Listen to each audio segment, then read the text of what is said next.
Je voudrais du soleil vert, des dentelles et des théâtres, des photos de bord de mer, dans mon jardin d'hiver. Je voudrais de la lumière, comme en Nouvelle-Angleterre. Je veux changer d'atmosphère, dans mon jardin d'hiver. Ma fleur sous la pluie de novembre, tes mains qui courent, je n'en peux plus de t'attendre. Les années passent, il est loin, là je tombe. Nul ne peut nous entendre. Je voudrais du Fred Astaire, revoir un latte Goët. Russia is threatening us in a myriad of ways, and so far, this administration has been utterly lacking in effective action. We are missing an opportunity and an obligation to do better against Russia, and what they have on the president so far remains a mystery. Joining our discussion now, Malcolm Nance, an MSNBC counterterrorism and intelligence analyst. And Malcolm, Senator Blumenthal just said that Russia's threatening us in a myriad of ways. We all knew about the cyber attacks that the President Trump has refused to respond to in any way. Today, this nuclear threat that President Trump also refuses to respond to in any way. What is your assessment of what Vladimir Putin revealed today? Well, I think Vladimir Putin revealed a brilliant example of theater. What this is a component of Russia's hybrid war strategy, which is to amp up propaganda, political warfare, and everything just short of an actual military operation. But by doing that, what he did propaganda. And it was really not for our consumption. It was for the consumption of the Russian people. All he did was spell out that Russia has nuclear weapons, and they have nuclear weapons which are capable of reaching the United States, which they have had since the 1950s. There is nothing that he showed, even with the nuclear cruise missile coming around, that would be any new capability that we don't know about. We know about the SS-18 Satan intercontinental ballistic missile. We know about the nuclear-powered cruise missile that they want to use, which would guide around all of these air defenses. But any of these weapon systems, even if they were threatened or moved into an operational position, would just show that the United States and Russia are in the same status quo that they've been in since the beginning of the Cold War. And so how would you rank the nuclear capability of the two countries, the United States and Russia? 1 to 1.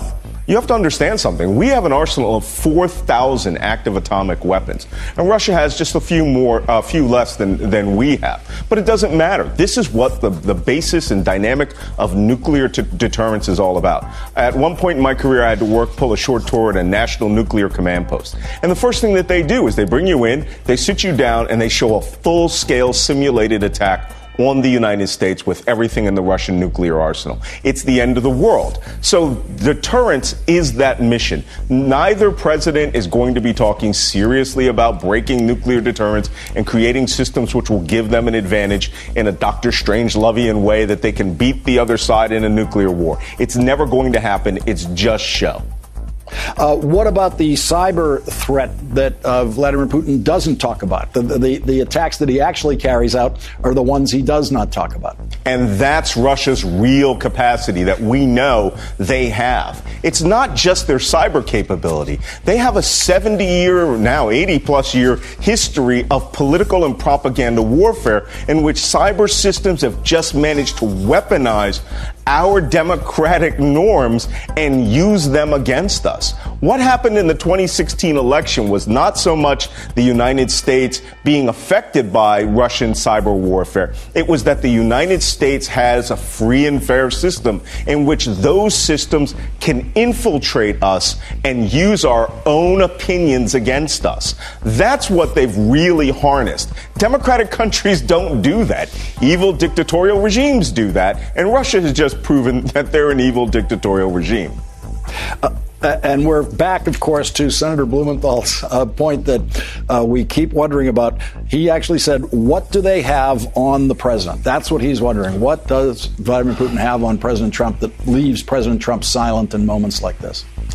You know, I've just completed a new book. It'll be coming out in a few months. And I say that Donald Trump is in debt in some way to Vladimir Putin. There is no way that anyone would insult literally all of our allies, NATO, the European Union, and leave Vladimir Putin, former KGB director, unscathed.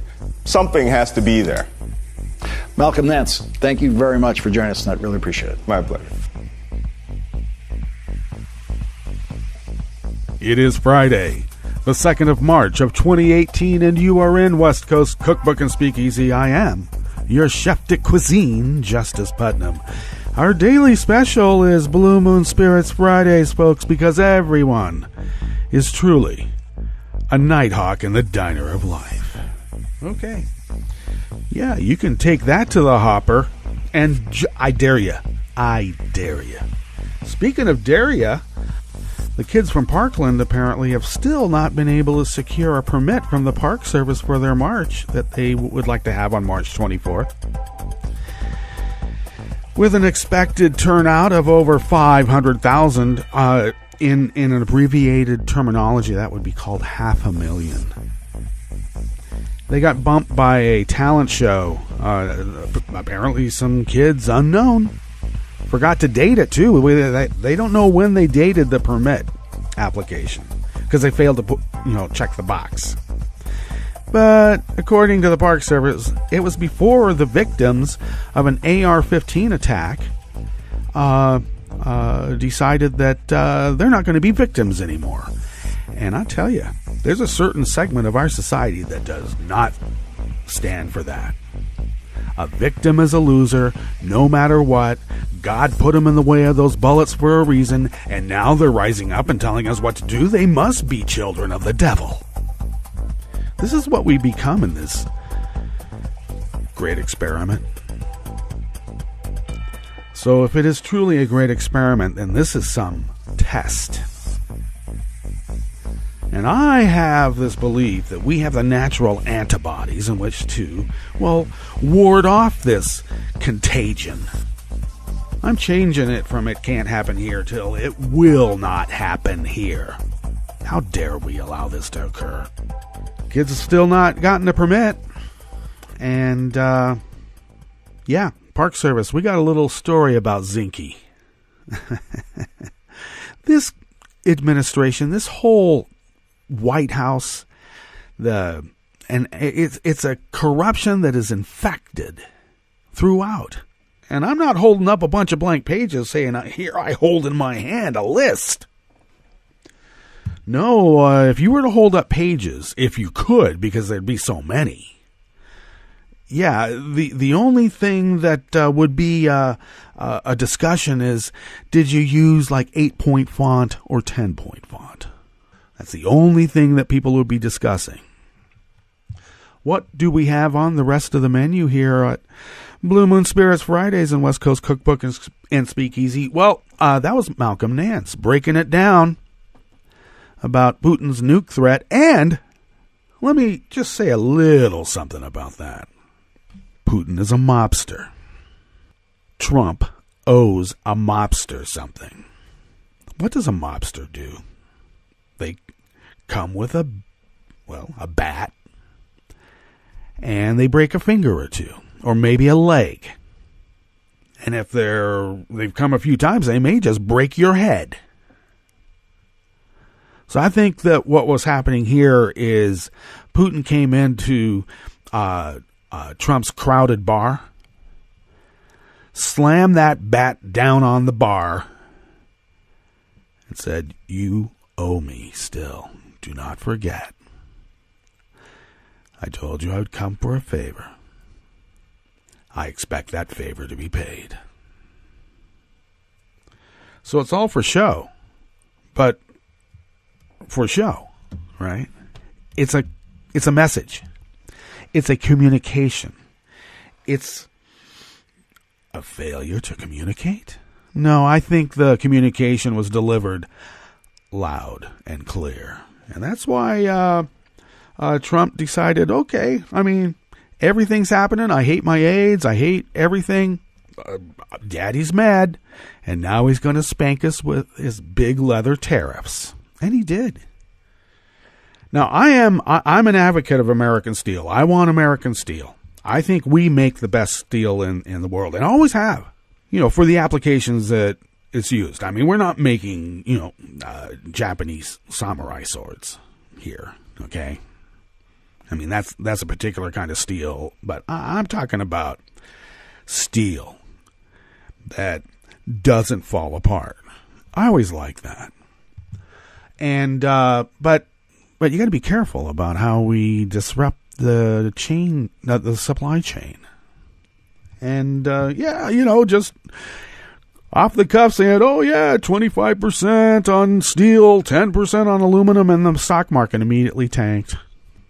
Okay, on the rest of the menu, well, the Kushner family business failed to get financing from Qatar, and then the country got blockaded a month later.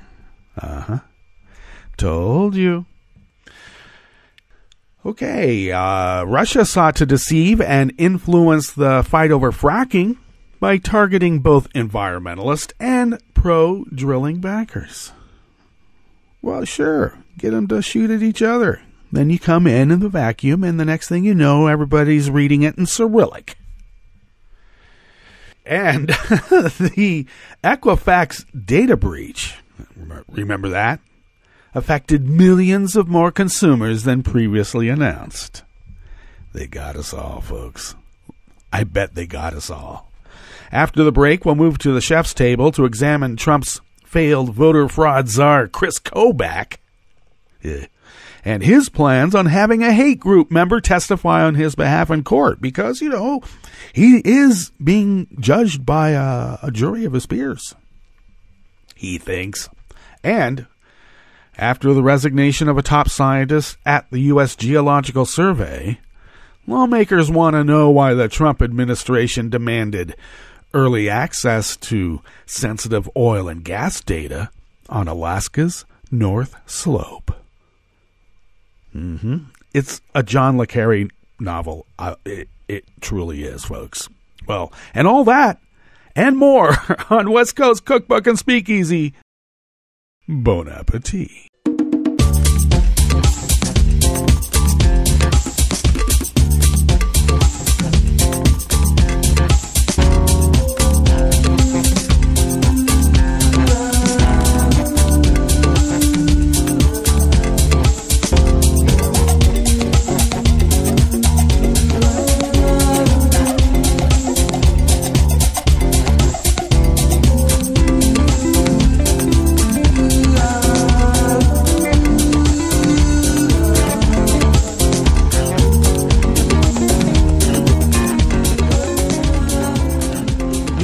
Go to netrootsradio.com and then scroll. That's our homepage, folks. And for our purposes, it can be the menu. And if you scroll to the bottom of the page, look to the right-ish, and that's the chat room link.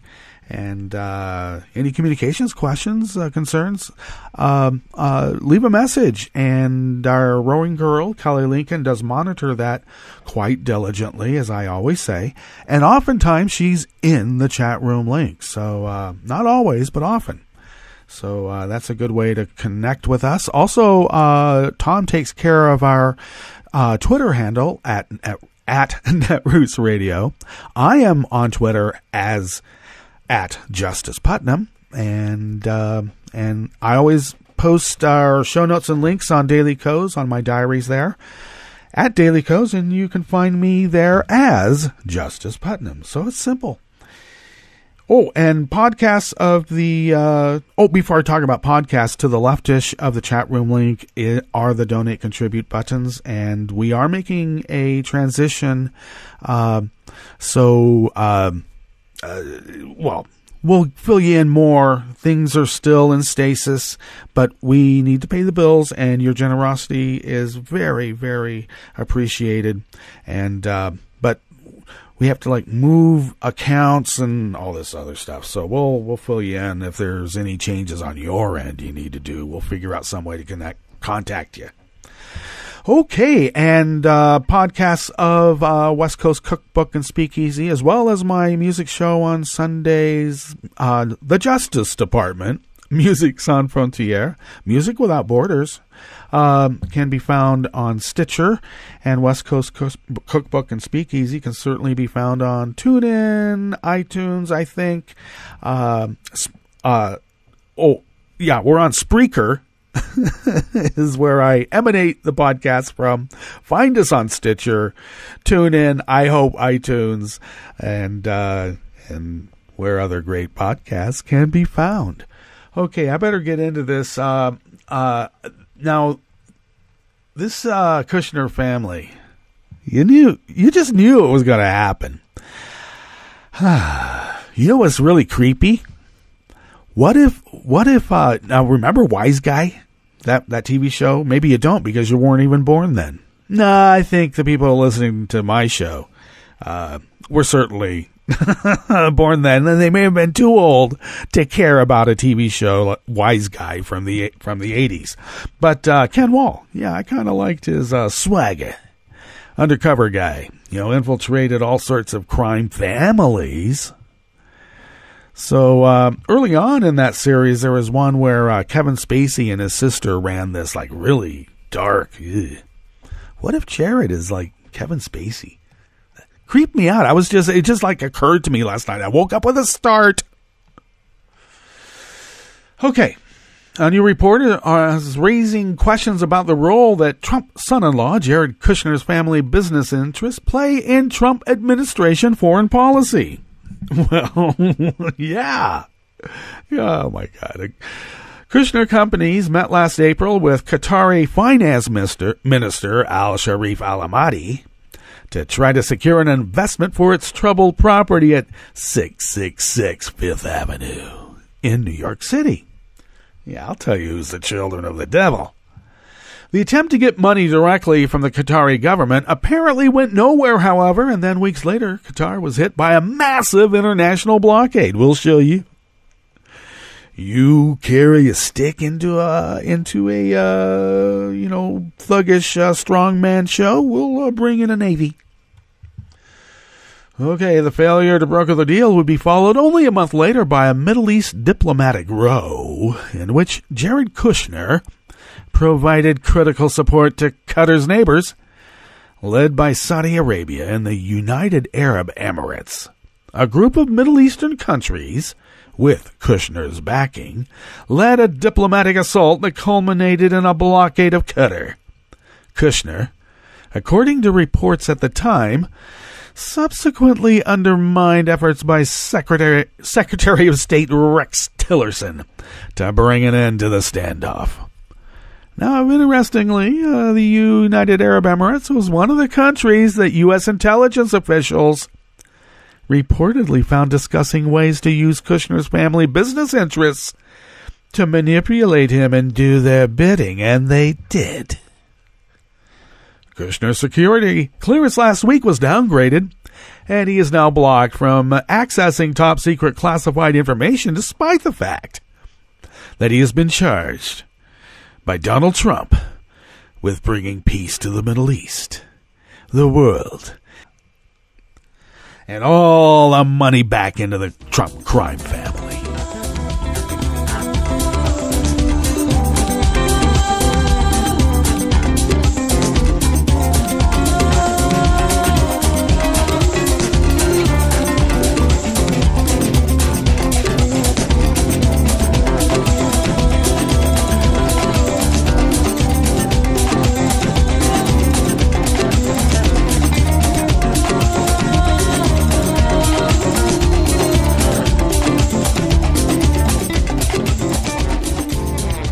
Oh, did I mention that last story was by Brad Reed from Raw Story? Well, if I didn't, I just did. Okay. This next story is by Casey Michael out of Think Progress. A new report shows how Russia sought to deceive and influence the fight over fracking. Yep.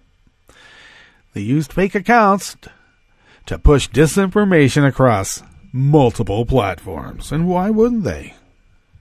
All right. So the House Committee on Science, Space, and Technology, chaired by Representative Lamar Smith, Republican of Texas, issued a 21-page report yesterday on Russian attempts to inflame the domestic energy debate via fake social media accounts. The report details many of the memes, posts, and topics covered by fake Russian accounts and found that some 4% of the tweets linked to fake Russian accounts focused on energy-related material, a noteworthy segment considering 8% of the fake Russian tweets thus far identified were related to the 2016 election. And then we want to know how come the Trump administration wanted to get some sensitive data that no one's supposed to get early. Very interesting. Okay, however, much of the material in the report is a retread of earlier reporting because it's the Republicans running these investigative committees. Let's not forget. Okay? Likewise, the report offers no new information on potential Russian funding for environmental groups, a claim that has been floated the past few years, including by a former NATO chief and Covenant Hillary Clinton. To be fair, the report's authors, to them, the overall goal of the report is not solely to convince others that Russia sought to target only environmentalists, done in the hopes of continuing Russia's stranglehold on European gas markets. Rather, the committee wrote that the report is intended to show Americans the broad nature of Russia's meddling and to reveal Russia's attempts to deceive and influence the American public, especially as related to domestic energy issues. All right. Well, let's see here. The 2 of the 3 most popular fake Russian Facebook pages are featured in the report. Blacktivist, which had 388,000 followers before it was removed. And, posted anti-Dakota Access Pipeline material, while Heart of Texas, 254,000 followers before it was removed, posted material calling for increased oil drilling. Okay. And fracking. I love this. Let's see. Some of the pages featured in the report, especially those cited as evidence of Russian support for anti-fracking measures, were not especially popular. Okay, well, that's interesting in and of itself. Well, let's see. The report does offer a comprehensive look at how fake Russian accounts sought to target specific policy debates, inflaming both sides along the way, given that Republicans have thus far been far more reticent than Democrats in addressing Russia's interference efforts, particularly as it pertains to fake social media accounts. The report may help fortify a bipartisan pushback. Better late than never.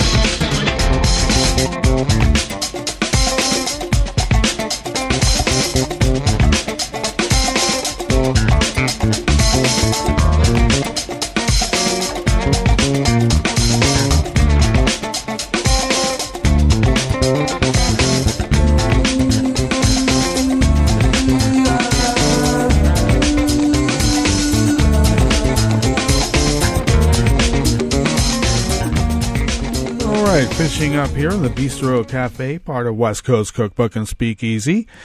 Blue Moon Spirits Fridays, because we are all Nighthawks in the diner of life. Well, it looks like newly identified consumers of the Equifax data breach now total about 150 million people. Okay. If they didn't get all of us, they got all of us except for the kids. And I think they got a lot of the kids, too. Very, very interesting. Well, this is by Melanie Schmitz out of Think Progress. Equifax announced this week a widespread hack last year may have affected millions more people than originally thought. The news comes less than 1 month after the credit monitoring firm revealed hackers may have targeted consumers' email addresses, tax identification numbers, and driver's license information, in addition to information previously identified as stolen last year. It takes a little while to, get all this stuff, translated into Cyrillic, I think. 400-pound guy sitting on a sofa somewhere in Macedonia, apparently. Well, Equifax was able to identify approximately 2.4 million U.S. consumers whose names and partial driver's license information was stolen, but were not in the previously identified affected population discussed in the company's prior disclosures about the incident. This is from the company's press release. Let's see how tortured it is. This information was partial because, in the vast majority of cases, it did not include consumers' home addresses or their respective driver's license states, dates of issue, and expiration dates. I don't know. They need to have a little bit more music in that press release, don't you think? I think they should. So dry. Equifax stated that the customers had been identified after a forensic examination of the initial breach, which targeted Social Security numbers, dates of birth, and addresses, and they think likely occurred between mid-May and July 2017. Don't miss a payment on anything. I mean, you miss it by an hour, you're going to be in the data, right? But they can't tell you when the breach happened. Okay. We know what the story really is. They don't want you to know. This is not about newly discovered stolen data, interim CEO Paulino de Rego Barros Jr. said on Thursday. That was yesterday. It's about sifting through the previously identified stolen data, analyzing other information in our databases that was not taken by the attackers, and making connections that enable us to identify additional individuals. Okay, so that brings the total to around 148 million, but I like to round it up. If you're almost to 150 million right there, I say 150 mil. If it's approximately 148, it's approximately 150. Now, Equifax, of course, has been heavily criticized for its mishandling of the data breach, in addition to waiting weeks before announcing the hack. Several top executives within the company, including CFO, that's Chief Financial Officer, and he ought to know what's going on. His name was John Gamble, sold off hundreds of thousands of dollars worth of stock. Yeah, hundreds of thousands. Let's up that number. We need to add some zeros to that equation. So after the breach was discovered that these individuals in these executives earned a combined, $1,780,000. And Gamble alone made almost $1 million. Okay. So the SEC later confirmed that the sales were not pre-planned. An Equifax spokeswoman claimed at the time that the three had sold just a small percentage of their Equifax shares and had no knowledge that an intrusion had occurred at the time. Yes, they did. They knew it for weeks. Okay. In October, a little more than 1 month after the Equifax breach was announced, Senate Republicans voted to give broad lawsuit immunity to credit reporting companies like Equifax because those Republicans are in the pockets of these crooks. Okay. The resolution, which was rejected by all Senate Democrats and Republican Senators Lindsey Graham and John Kennedy, that Republican guy from Louisiana. They should name this guy John Kennedy O'Fool. All right, come on. A confederacy of, I don't know, dotards. Okay, well, I'm just saying that in this instance that it's okay. But, if you're from Louisiana, your name's John Kennedy, and you're Republican, just put O'Fool. John Kennedy O'Fool. So they overturned,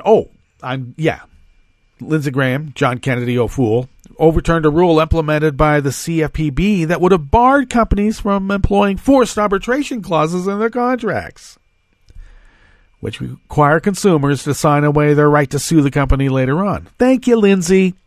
Thank you, John Kennedy O'Fool. Okay, and the rule, which is to take effect in 2019, right before a Democrat takes over the reins of power at the latest, also prohibited companies from forcing consumers to sign away their right to participate in any class action lawsuits against the business. Because do you really have the resources when you've been cheated by your credit card company, your credit reporting company, against their millions that they've been stealing from you and everybody else? See, they can use all the money as if the money's a class action escrow account, but you can't. Well, in November, Equifax was slapped with a national class action lawsuit, represents plaintiffs from all 50 states and the District of Columbia who say their information already had been used to open credit cards, mortgages, and take out student loans. Thank you, Equifax, for letting us know. Let's get to our break, and we'll come back and meet up at the chef's table. We'll go through the weather and finish up with the stories that we have prepared for you. You are listening to West Coast Cookbook and Speakeasy, and we will be right back. You are listening to netrootsradio.com. Please hang up and try again.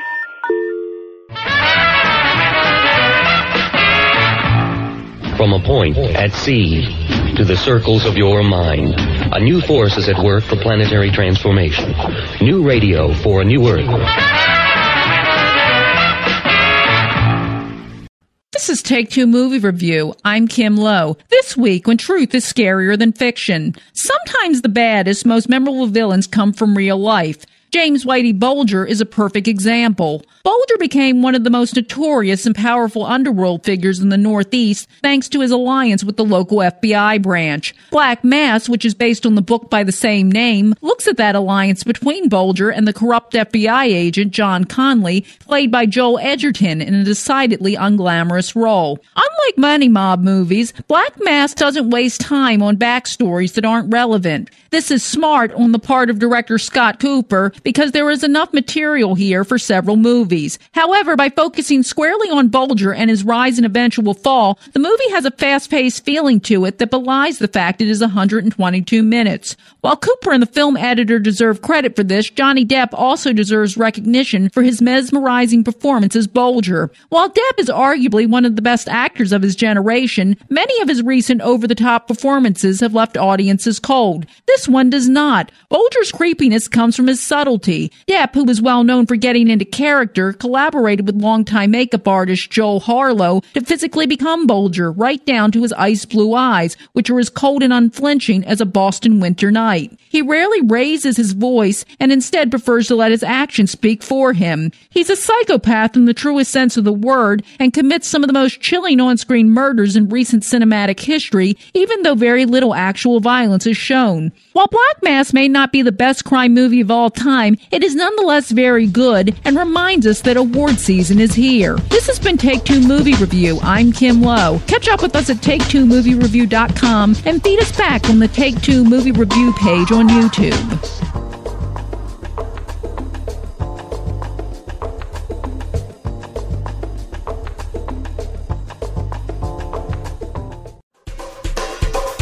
This is Scientific American's 60-Second Science. I'm Karen Hopkin.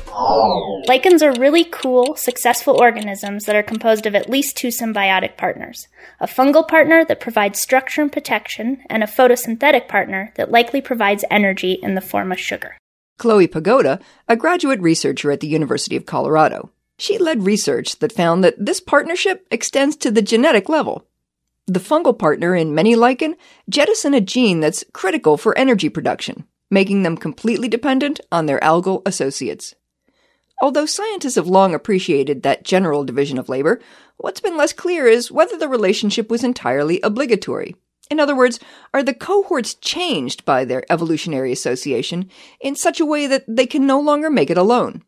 To find out, the team sequenced the genomes of 22 lichen species collected in the southern Appalachian Mountains, and they concentrated on the participants' mitochondria, which contain genomes of their own. Because there are so many copies of these genomes in each cell, and because they are so conserved across all domains of life, the mitochondrial genomes were the focus of our study. Kyle Keepers, also at the University of Colorado. What the researchers found is that a key mitochondrial gene was missing from the fungal partner in 10 of the lichen species they examined.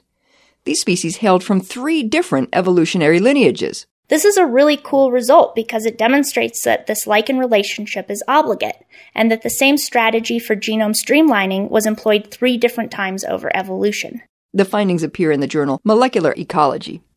Genome streamlining makes sense because it reduces redundancy on a molecular level. Think of it like 2 partners moving in together, and they each have their own printer. Who needs 2 printers? Aaron Tripp, the study's principal investigator, is the curator of botany at the university's Museum of Natural History. Letting the algae provide the cellular energy likely makes the fungal partner more efficient, perhaps allowing it to focus on building a stable structure and reproducing. Tripp wonders whether some of the bacteria living in our guts might have developed similar molecular codependencies. What this data analysis pipeline moreover creates is motivation to look for similar forms of gene loss in other types of symbioses, such as that between humans and their gut microbiomes. It may very well be that some bacteria are completely dependent on their human hosts and thus co-evolving with us, whereas others can come and go. Thanks for the minute. For Scientific American's 60-Second Science, I'm Karen Hopkin. This is Solidarity News on Radio Labour. This is a Radio Labour special report recorded on March 1st, 2018. I'm C. Marie Ainsborough. A private education corporation is continuing to provide below-standard schooling for students in Uganda, despite being told to improve its practices or close its operations in the country. Bridge International Academies was told by the Ugandan government and a court order that unless it respected established national standards, it would not be allowed to operate. The corporation has defied the orders and is continuing to operate its schools in Uganda. The national standards Bridge is refusing to respect involve infrastructure, curriculum, and teacher qualifications. Bridge's actions are being opposed by the Uganda National Union of Teachers. The UNUT is being supported by Education International, the organization which represents teachers and other education workers at the world level. Juliet Wajega is the Deputy General Secretary of the UNUT, the Uganda National Union of Teachers.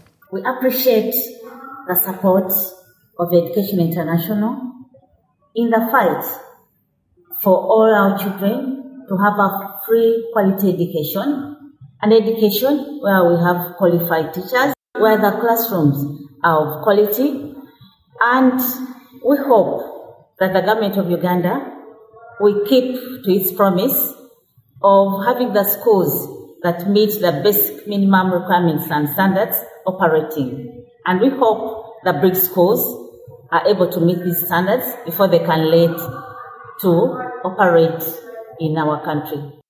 Bridge International is being funded substantially by Facebook's Mark Zuckerberg and Bill Gates of Microsoft. Mary Jacinta Ekima is the UNUT's National Secretary for Women's Affairs. She explains the reasons why Bridge International schools are unfit to deliver quality education in Uganda. Bridge International schools towards Ugandans have come to do more harm than good, especially on our young ones. Even the curriculum they use is not the proper curriculum. Sanitation, actually that is violating children's rights by not providing them with the right sanitation facilities. So we feel that all of us should come in to fight, especially where minimum standards that we require in Uganda are not met. I appreciate what Education International is doing, the moral support, the fiscal support, and I really request that you continue supporting us in fight against our children going for inequality education. Bridge International began its operations in Kenya, where the unions have also objected to its low education standards. Just recently, a court in Kenya ruled that comments made against the company by the leader of the Kenyan Teachers Union were not defamatory. The judge said the union had backed up its assertions with facts. In addition to Uganda and Kenya, Bridge International operates schools in Nigeria, Liberia, and India. Angelo Gavrielatos is the Anti-Privatization Projects Director of Education International. Bridge International Academies is one of the more aggressive actors in the space of for-profit private education in the world.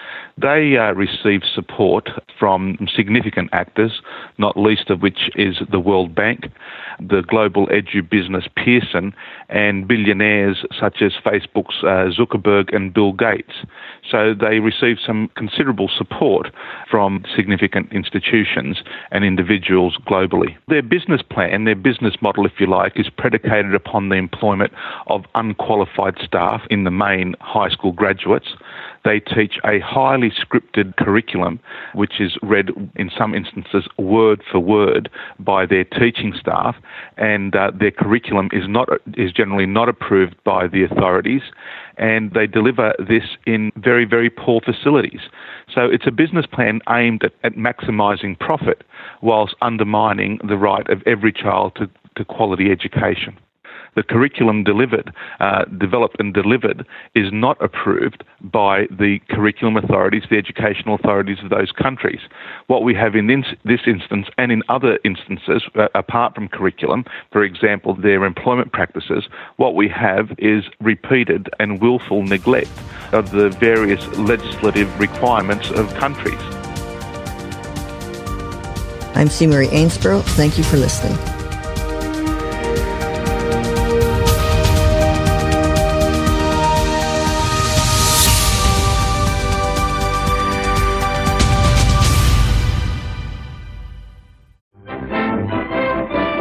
From UN headquarters in New York, I'm Luke Vargas with a selection of the day's top world news headlines.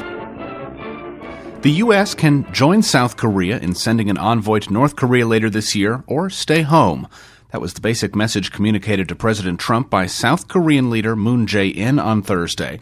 During the recent Winter Olympics, North Korea invited a delegation from the South to visit Pyeongchang, an invitation the South has now accepted.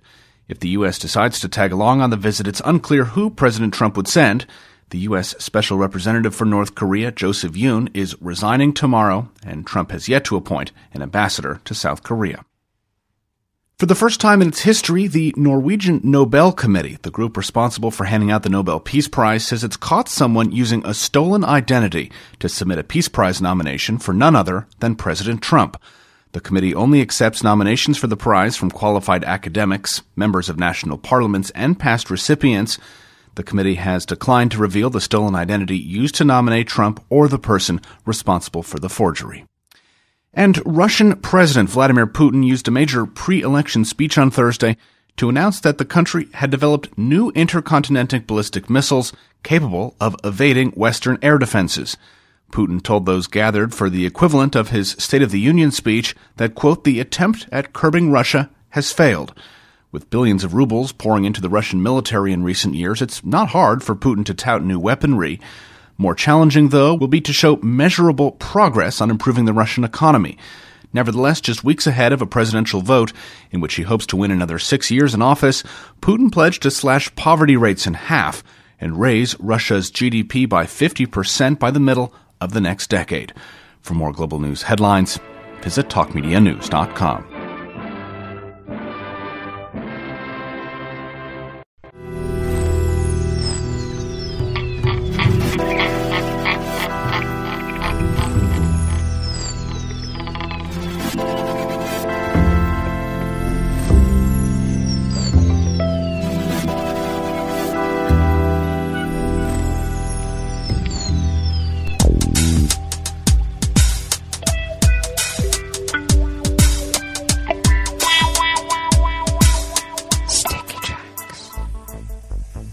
Well, thank you for accompanying us here to the chef's table at West Coast Cookbook and Speakeasy. Blue Moon Spirits Fridays, because, folks, we are truly all Nighthawks in the diner of life. Okay, so here's a little palate cleanser for you, which is always weather from around the world. And we start off along the banks of the Rogue River in the Rogue River Valley of Southern Oregon on the west coast of the continental United States of America, where it is currently 27 degrees Fahrenheit. And it actually feels like 27 degrees Fahrenheit. I checked. And it does. It's not just the consensus of the Weather Underground. It truly does feel like it. And I have a knack for these things. A nose, as they say. Or a mammalian syndrome that is quite sensitive. It is forecast to be cooler than yesterday. They say at the Weather Underground we're going to have a high near 45. No, I project that here in my little burg, and I'm calling it a burg because I'll fill in why. A burg. There's a 3-letter word that comes before that today. They say a high of 45. It probably will be 40 at the most. And we are remaining under a winter weather advisory, which is a wintry weather mix. And right now it's more winter because we're snowing. And the snow is piling up. And, some protected parts, like under the conifers, are generating enough heat that the snow has not piled up there. But it looks like we're going to have showers later on and expecting, close to an inch. So then tonight we are plunging to a low of 25 degrees and precipitation should continue. Winds are currently out of the south. Currently out of the east, northeast, at a negligible 1 mile per hour. And I can tell that as well because the snow that's falling is fluttering right on straight down. And but we will be picking up later on with the later on this morning with the winds out of the south-southeast. Cool and cold at 10 to 20 miles per hour. Tonight they will then be out of the east. Southeast remaining at 5 to 10 miles an hour. And tomorrow we will have more snow and rain. And winds will be projected to be out of the southwest at 5 to 10 miles per hour. Air quality index is good, has risen to about 26 parts per million, but still within the good index. So I'm not going to, I won't make my mom wear her surgical mask out in this. That'll be fine. Wintry mix will continue, as I stated. Pressure is rising at 29.71 inches. Visibility is at 8 miles. And humidity is at 85%. And now, weather from around the world is brought to you by people's personal weather stations that they purchased. They planted them somewhere on their property. And these people live around the world. London is 31 degrees with snow. Paris is 48 and cloudy. Rome is 57 and fair. Kiev is 13 degrees with light snow. Kabul is 47 and fair. Hong Kong, 67 and mostly cloudy. Tokyo is 44 and clear. Sydney, Australia is 70 degrees and partly cloudy. They're still in their summer. And San Francisco, California is 43 with light rain. And New York is 35 degrees Fahrenheit and snow. They say snow. If they're getting snow, they got to be less than 35 degrees, but that's just me. But that is weather from around the world, brought to you by people's personal weather stations that they purchased. These people planted them somewhere on their property, and these people live around the world.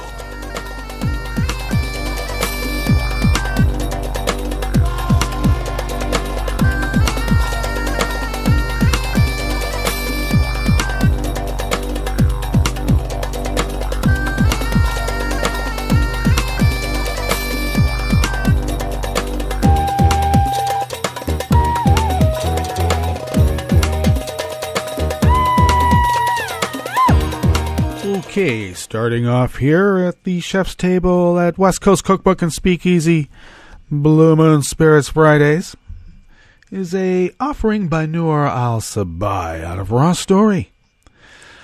Next week, Kansas Secretary of State and erstwhile head of the Trump administration's failed Electoral Integrity Commission, Kris Kobach, will go to federal court to defend his state's extreme voter ID law. And he plans on bringing with him a team of experts, many of whom propose voter fraud conspiracy theories, and one who is a member of a known hate group. Now, Talking Points Memos published a rundown of Kobach's star witnesses, which includes Steve Camarota, the research director for the Hard Right Center for Immigration Studies, that has been categorized by the Southern Poverty Law Center as a hate group for their constant stream of fear-mongering misinformation about Latino immigrants.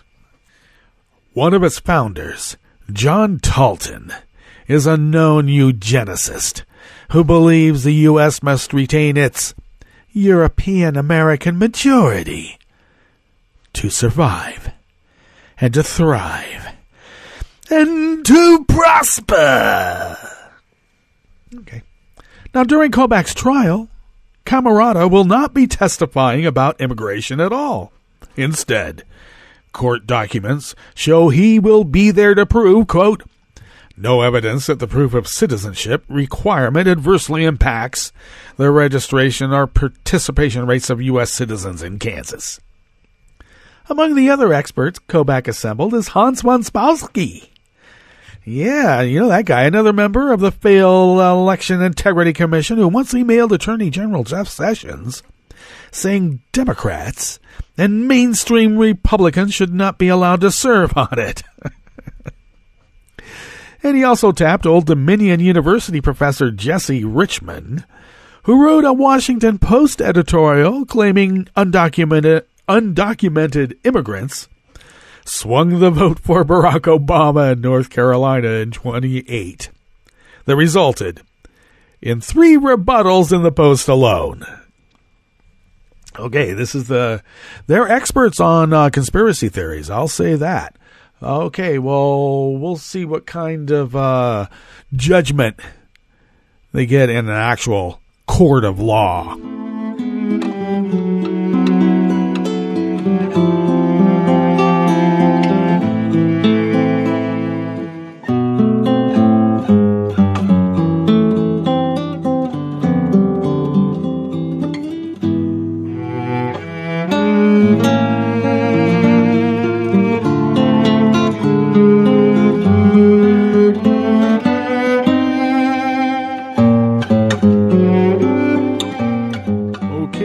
Finishing up here, the Friday version, Blue Moon Spirits Fridays version of West Coast Cookbook and Speakeasy, here at the Chef's Table, is an offering by Out of Mother Jones by Adam Fetterman. Lawmakers are demanding answers from Interior Secretary Ryan Zinke about why political appointees in his department asked for early access to data from a study of oil and gas deposits on America's North Slope, a request that led to the resignation of a top scientist at the US Geological Survey. In a letter to Zinke, 2 high-ranking Democrats on the House Natural Resources Committee said the events, if true, were the latest in a troubling series of attacks on scientific integrity and ethical lapses at the department.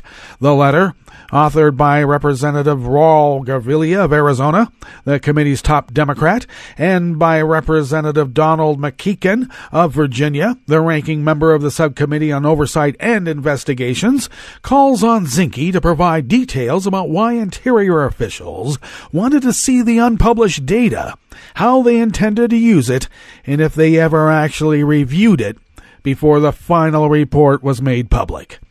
The December 17th resignation of Murray Hitzman from his post running the USGS's Energy and Minerals Program was first revealed last week in a Mother Jones story, reported in partnership with the Nation Institute's Investigative Fund, and I might add, duly reported here at West Coast Cookbook and Speakeasy.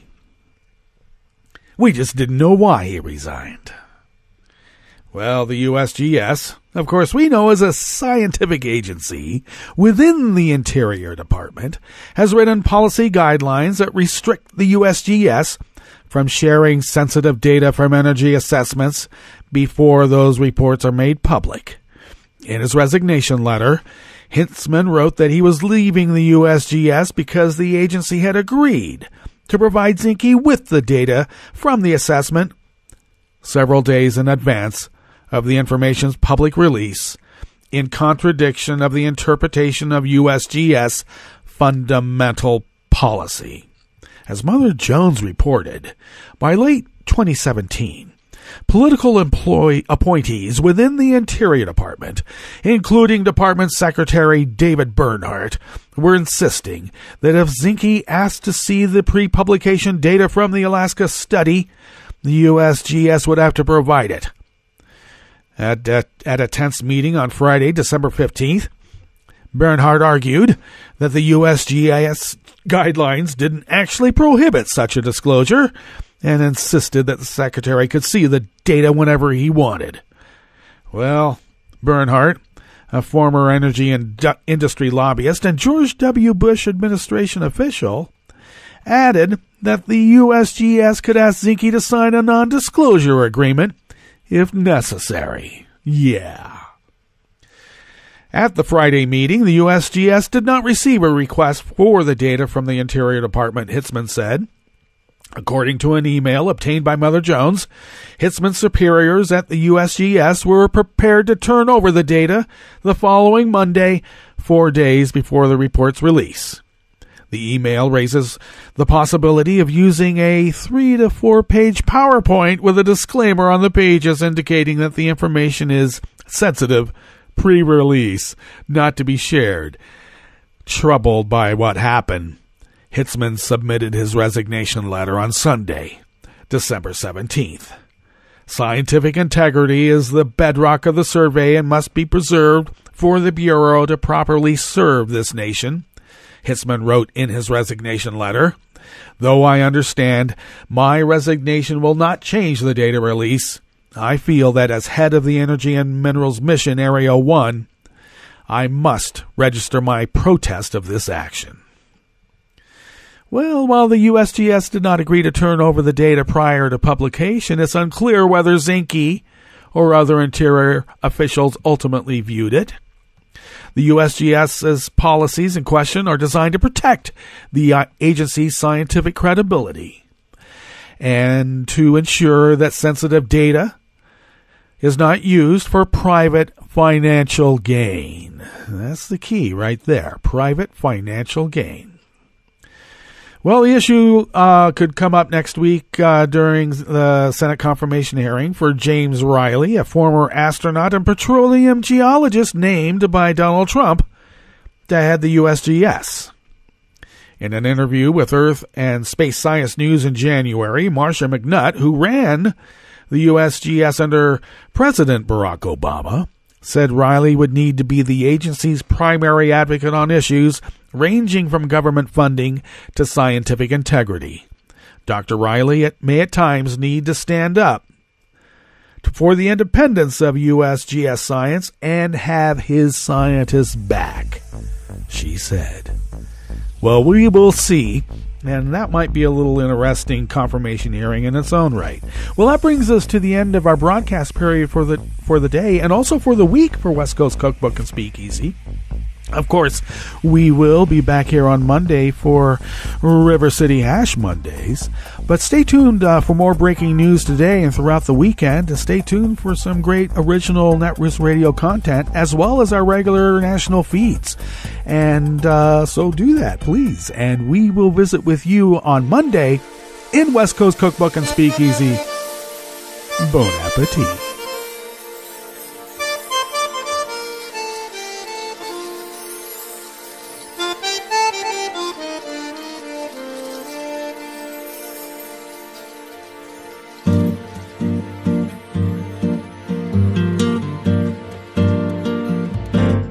Je voudrais du soleil vert, des dentelles et des théâtres, des photos de bord de mer, dans mon jardin d'hiver. Je voudrais de la lumière comme en Nouvelle-Angleterre. Je veux changer d'atmosphère dans mon jardin d'hiver. Ma robe à fleurs sous la pluie de novembre. Tes mains qui courent, je n'en peux plus de t'attendre. Les années passent, qu'il est loin, là je tombe. Nul ne peut nous entendre. Je voudrais du Fred Astaire, revoir un latte Goël. Je voudrais toujours te plaire dans mon jardin d'hiver. Je veux déjeuner par terre comme au long de golfe clair.